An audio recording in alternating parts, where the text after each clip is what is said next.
Assalamualaikum warahmatullahi wabarakatuh. Salam sehat bagi kita semua.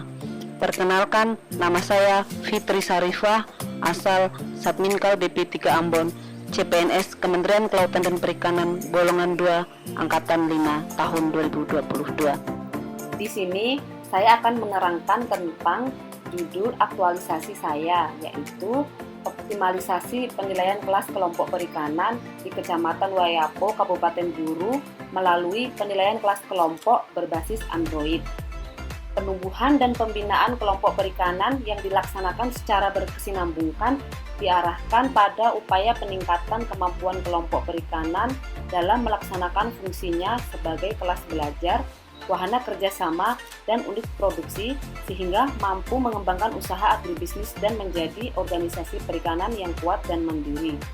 Tujuan dari kegiatan penilaian kelas kelompok tersebut antara lain yang pertama, untuk mengetahui sampai sejauh mana tingkat kemampuan suatu kelompok sehingga dapat ditetapkan klasifikasi kemampuannya.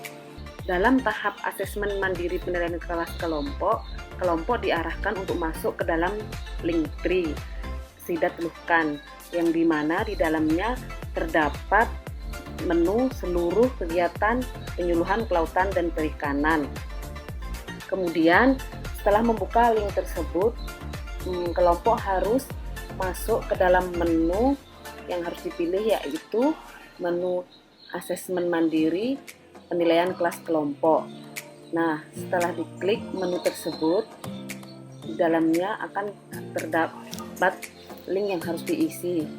Asesmen mandiri penilaian kelas kelompok perikanan dilakukan sebagai proses untuk mengumpulkan bukti dan membuat penilaian apakah seseorang telah mencapai kompetensi tertentu atau belum.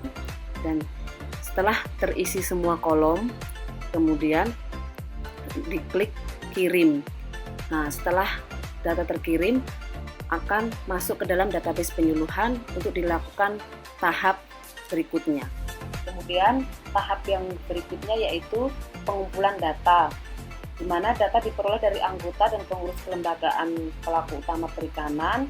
Pengumpulan data dan informasi dilakukan melalui pengamatan, wawancara, dan melalui kuesioner. Kemudian tahap yang selanjutnya yaitu verifikasi data. Verifikasi data dilakukan melalui pemeriksaan kembali data dari hasil data yang telah dikumpulkan. Kemudian yang berikutnya yaitu pengolahan data. Sebelum dilakukan pengolahan data, dilakukan verifikasi dahulu, yaitu di tahap sebelumnya tadi. Kemudian yang tahap berikutnya yaitu tahap terakhir, yaitu analisis data. Analisis data dilakukan berdasarkan hasil penilaian kemampuan kelembagaan pelaku utama perikanan untuk selanjutnya menjadi bahan pertimbangan dalam menetapkan klasifikasi berdasarkan kelas kelompok yang akan diterbitkan, yaitu berupa berita acara.